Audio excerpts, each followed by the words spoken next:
상하이 디즈니랜드 주토피아 오픈 당일을 다녀왔습니다. 닉과 주디도 만나고 클로우 하우저가 좋아하는 도넛도 먹어봤죠. 중국어로 가득한 신규 어트랙션 속 이야기들도 한번 정리해봤습니다. 주토피아 퍼레이드도 있다는 사실, 지금 바로 상하이 디즈니랜드 신규 테마구역 주토피아 이야기 시작해볼게요.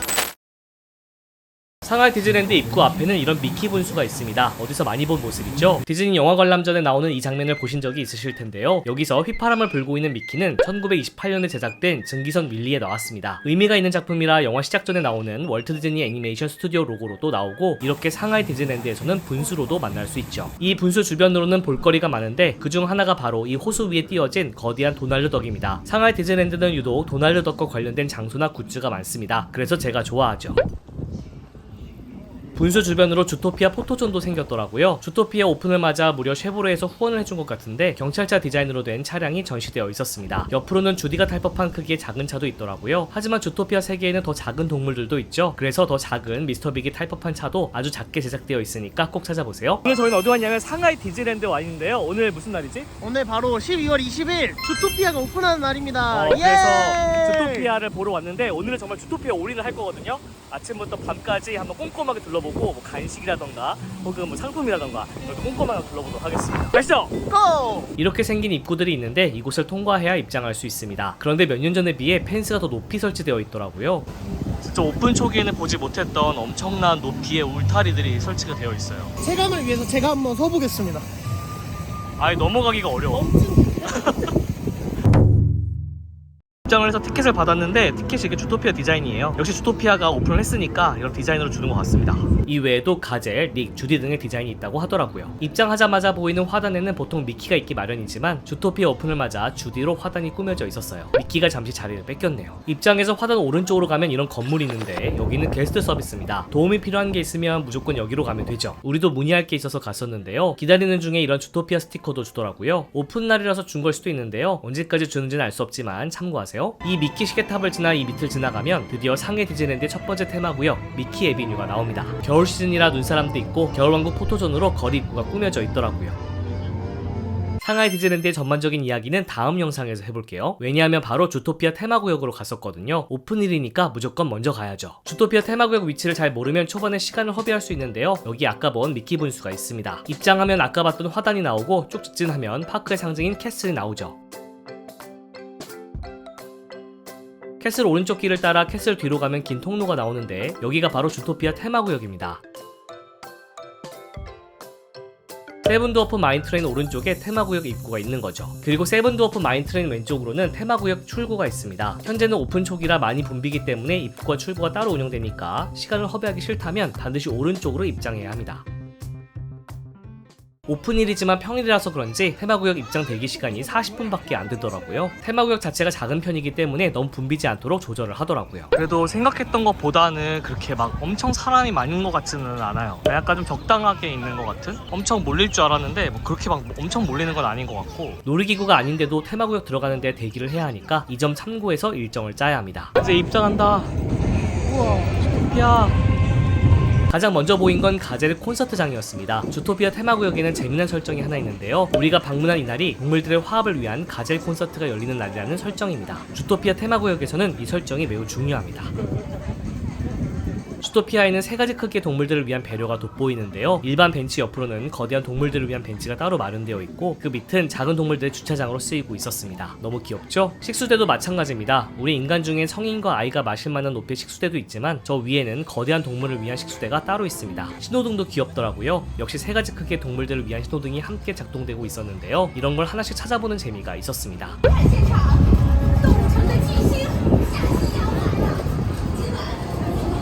횡단보도는 얼룩말 무늬처럼 그려져 있더라고요.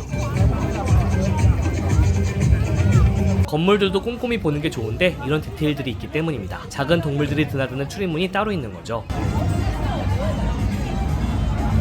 그리고 나그네 주에 레밍들이 출퇴근하는 모습도 볼 수 있는데 이런 통로를 통해 다닙니다. 너무 기발하더라고요. 기념주화 만들기 기계도 있습니다. 가젤부터 시작해 미스터 빅, 닉과 주디 디자인도 있는데요. 레밍들이 운영하는 것처럼 되어 있었어요. 다양한 크기의 동물들이 모여 사는 건물도 있었는데요. 여기서는 수시로 동물들이 나와 공연을 펼칩니다. 주디의 엄마 아빠도 보이고 남오늘보 플래시도 보입니다. 함께 노래를 부를 때도 있고 서로 대화를 나누거나 갑자기 요가 명상을 하는 장면이 나오기도 하는 등 수시로 진행되면서 랜덤으로 공연됩니다.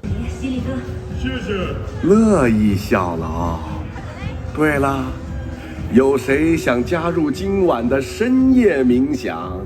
테마구역 출구 쪽은 좀 더 화려한 거리로 꾸며져 있습니다. 호랑이 댄스 클럽은 무조건 봐야죠. 저 요염한 춤을 꼭 배우고 싶더라고요.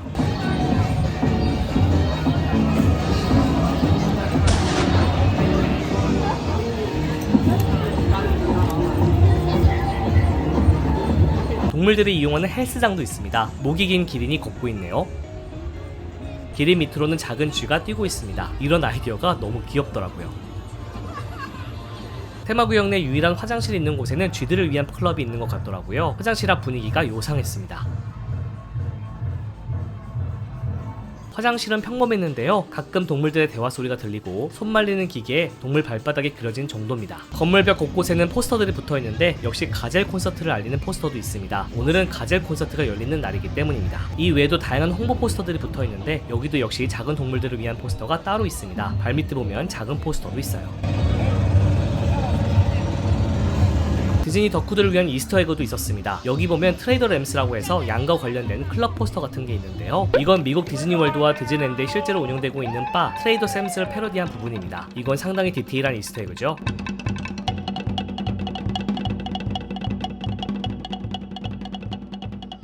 영화에서 주디가 처음에 기차를 타고 주토피아에 도착했던 그곳 기차역도 재현되어 있었습니다. 자세히 보면 동물들이 지나가거나 기차 타는 모습도 볼 수 있는데요. 한때 기차 타는 놀이기구가 생길 거란 소문도 있었는데 이건 취소된 것 같습니다. 기차역을 바라보고 고개를 조금만 돌리면 또 다른 이스터에그가 있습니다. 바로 피그 히어로 6란 포스터인데 이건 영화 빅 히어로를 패러디한 포스터죠. 주토피아는 본래 여러 구역으로 또 나뉘잖아요. 메마른 땅인 사하라 구역으로 가는 길이 표현되어 있기도 한데 길은 막혀 있다고 나오고요. 추운 지방 동물들이 지내는 건물도 따로 표현되어 있었습니다.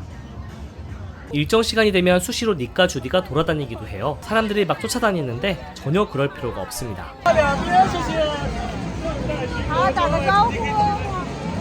기차역 바로 앞에 뉴욕 타임스퀘어가 생각나는 곳이 있는데요. 그 아래에 커다란 경찰 배지가 걸린 곳이 있습니다. 이곳이 닉과 주디가 서게 되는 곳이라서 그냥 여기서 기다리는 게 최고입니다. 이곳 펜스 앞에 딱 붙어서 기다리면 1열에서 닉과 주디를 볼 수 있죠. 따라다니다가 보면 1열은 금방 뺏깁니다. 원래 캐릭터 만남으로 진행되다가 사람이 너무 몰려서 1대1 만남은 하지 않고 그냥 포토타임으로만 운영되더라고요. 시간이 좀 많이 흐른 후에 사람이 좀 줄어들고 운영이 안정화되면 보통의 캐릭터 만남처럼 안기기도 하고 사인도 받고 사진도 1대1로 찍을 수 있게끔 바뀔 수도 있는데요. 당분간 이렇게 멀리서 사진만 찍을 수 있을 것 같습니다.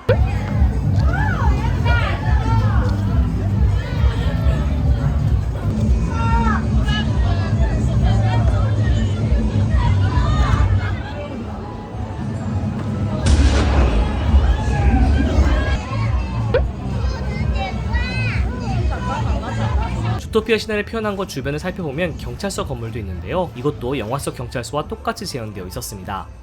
이곳에 바로 주토피아의 새로운 놀이기구가 들어가 있죠. 주토피아 경찰서의 마스코트인 클로우 하우저가 사람들을 반기는데 클로우 하우저는 놀이기구를 타지 않아도 밖에서 볼 수 있습니다.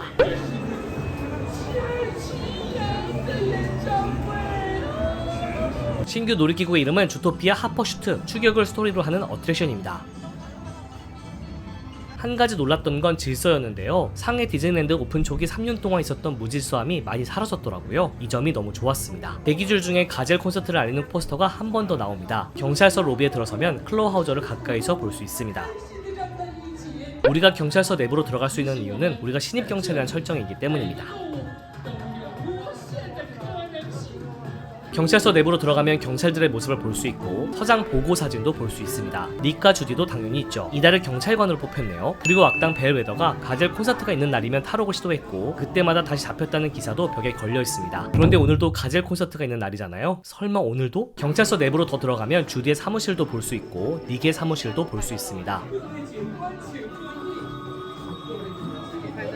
닉이 주디를 어떻게 생각하는지 사진만 봐도 알 수 있겠죠? 대기줄은 감옥으로 이어집니다. 감옥 내에 있는 면회 장소도 동물 크기별로 나뉘어져 있는 것을 볼 수 있었습니다. 그리고 감옥들이 나오죠.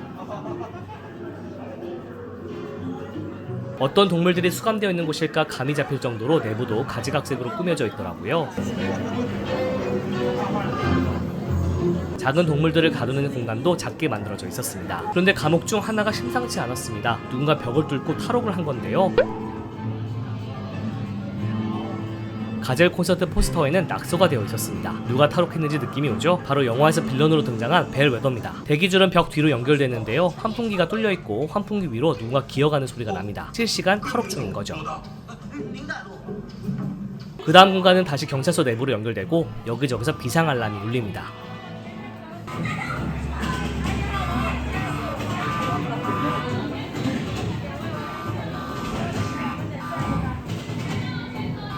탑승 직전 프리쇼로 경찰서장 보고의 명령을 받게 되는데요. 벨 웨더가 콘서트를 앞두고 있는 가젤을 납치했다는 거죠. 가젤이 콘서트를 못하면 주토피아 동물들이 화합을 못하게 될 거라고 생각한 벨 웨더가 그녀를 납치한 겁니다.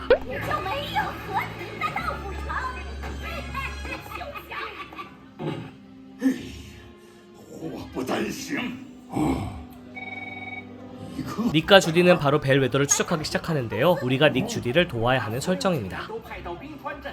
立刻追捕坏绵羊，救不出下骑羊，东武城就太平不了。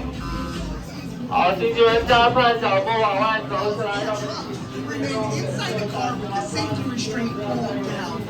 Oh, please, make them any little up. 우리도 경찰이기 때문에 경찰차를 타게 됩니다. 이 어트랙션은 트랙리스 다크라이드, 즉 트랙이 없이 움직이는 라이드인데요. 그래서 움직임을 예측하기가 어렵고 몇 번째 차량을 타느냐에 따라 보는 장면이나 각도가 달라집니다. 여기서부터는 스포일러가 될 수 있기 때문에 원하지 않는 분들은 고정 댓글의 타임라인을 이용해 다음 장면으로 넘어가세요. 다만 내용을 알고 타면 훨씬 더 재미있고 많이 보이기 때문에 보시는 것도 나쁘지 않습니다.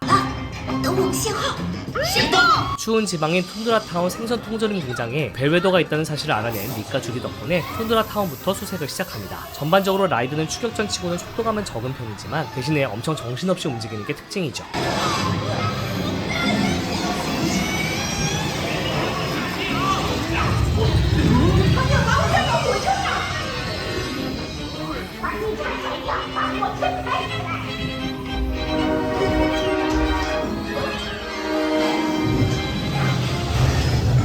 여기서부터 우리는 생선이 담긴 기차를 타고 있고 밖으로는 스노우모빌을 탄 벨웨더 일당과 닉과 주디를 보게 됩니다. 전반적으로 스크린을 활용한 부분이 많은데 이런 부분은 디즈니 월드와 파리 디즈니랜드에 있는 라타뚜이 다크라이드와 흡사한 느낌입니다.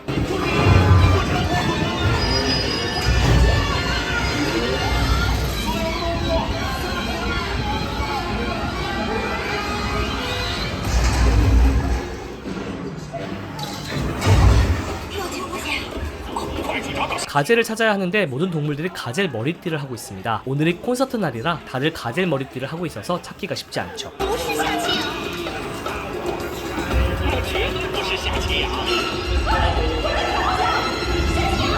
가젤이 끌려가는 모습을 본 닉과 주디가 달려가고 우리도 다시 추격전을 펼칩니다.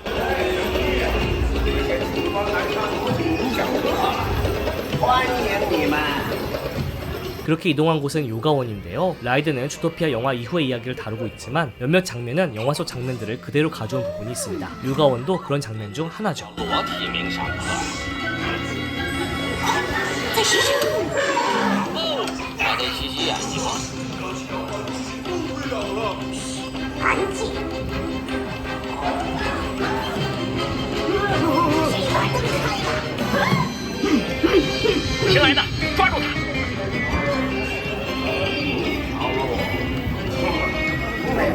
이번에 가게 되는 곳은 레인포레스트 구역입니다.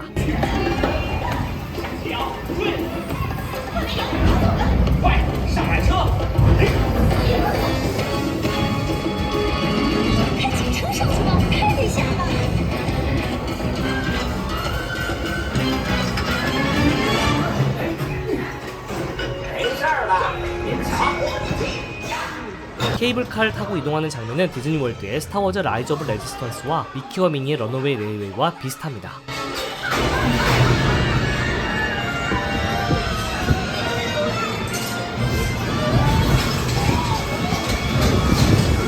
그리고 이렇게 거꾸로 매달리는 장면도 영화와 똑같죠.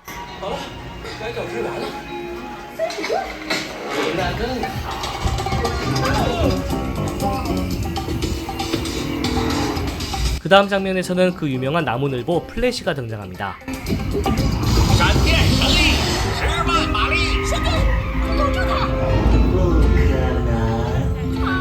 여기서부터 본격적인 추격전이 시작되는데 플래시를 따라 도로를 역주행하면서 달립니다. 역시 미디어에 의존하는 부분이 많지만 스크린이 엄청 커서 몰입이 확 되더라고요. 스크린 크기로 몰입감을 주는 건 라따뚜이보다 훨씬 좋았습니다.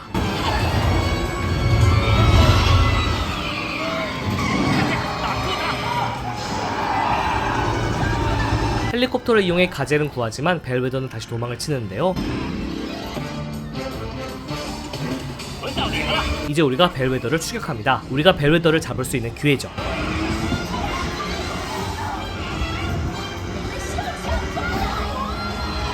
하지만 결국 잡게 됩니다.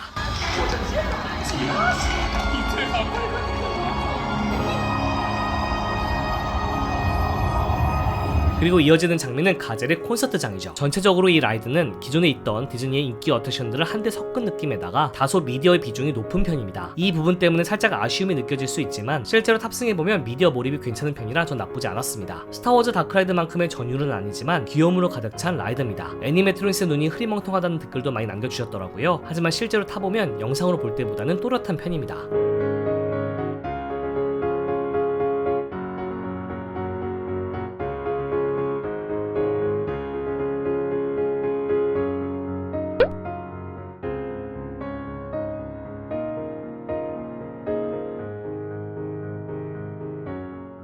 주토피아 테마구역이 오픈하면서 여러 간식도 출시가 되었습니다. 그중 하나가 바로 홉스 가족의 옥수수 팝콘인데요. 귀여운 팝콘통과 함께 구입할 수 있습니다. 여우 발바닥 아이스크림도 팔고 당근 모양의 사탕도 판매하고 있더라고요. 저는 그중에서 클로우하조가 좋아하는 빅도넛과 거대한 크기의 아이스크림 바를 맛보기로 했습니다. 도넛은 거짓말 살짝 보태서 제 얼굴만 했는데요. 무슨 향이 나나요?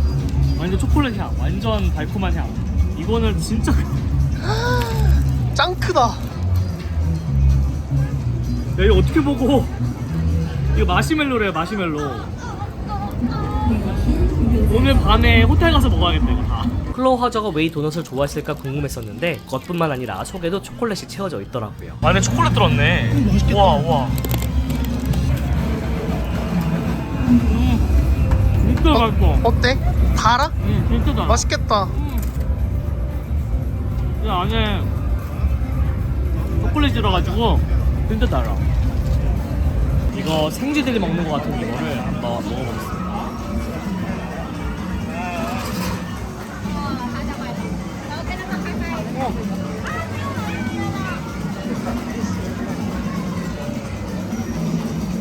그냥 초콜릿 같은데?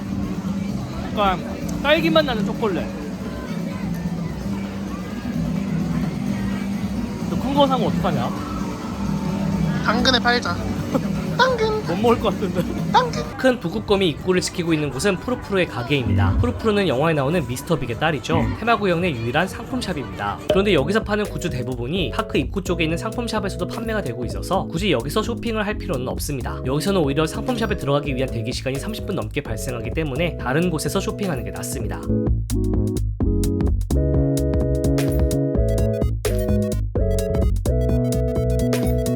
탕의 디즈니랜드는 겨울을 맞아 이런 캐릭터 모자를 주력으로 팔고 있었는데요. 주토피아 버전뿐만 아니라 다양한 디즈니 캐릭터 버전을 팔고 있고 10명 중 3, 4명은 모두 이걸 하고 있을 정도로 인기가 좋더라고요. 어트랙션을 테마로 하는 굿즈도 있는데 직접 조종할 수 있는 장난감이었습니다.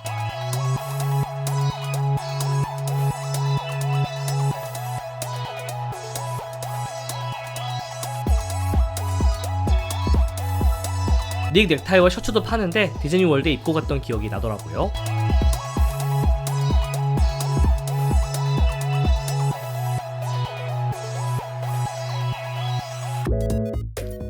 지금부터는 몇 가지 추가적인 팁을 정리해볼게요. 캐슬 앞으로 가면 거대한 도넛 모양의 조형물이 돌고 있습니다. 신기하게도 불꽃놀이 시간이 되면 시야 확보를 위해 아래로 접혀지더라고요. 주토피아 오픈 기념 도넛이었습니다. 그리고 또 하나, 나퍼레이드 시작 15분 전에는 주토피아 가니 퍼레이드가 진행됩니다. 이것도 주토피아 오픈을 맞아 진행되는 건데 언제까지 하게 될지는 모르겠지만 주토피아를 좋아한다면 꼭 챙겨보시길 바랄게요.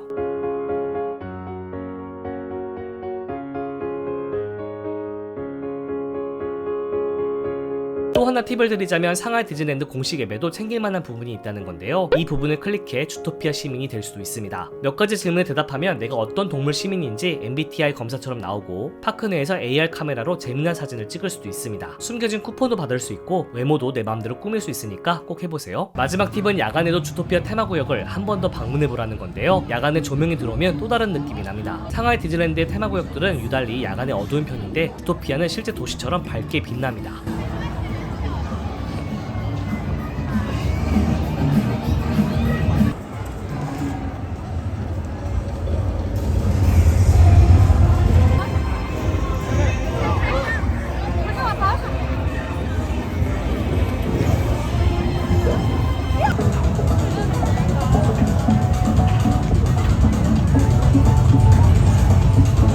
주토피아를 좋아하는 사람은 당연하고 좋아하지 않았어도 분명히 좋아할 정도로 아기자기한 맛이 있습니다. 이번 기회에 상해 디즈니랜드 여행 계획도 한번 꼭 세워보세요.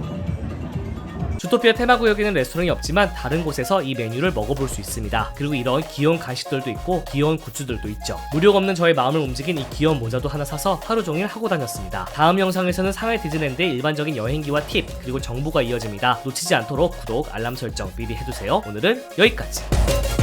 Falling fast, sitting here praying that this night's gonna last. You got it all on tap, I'm loving your vibe, always have your back. We like all the same tracks, listen all night in the sheets all black.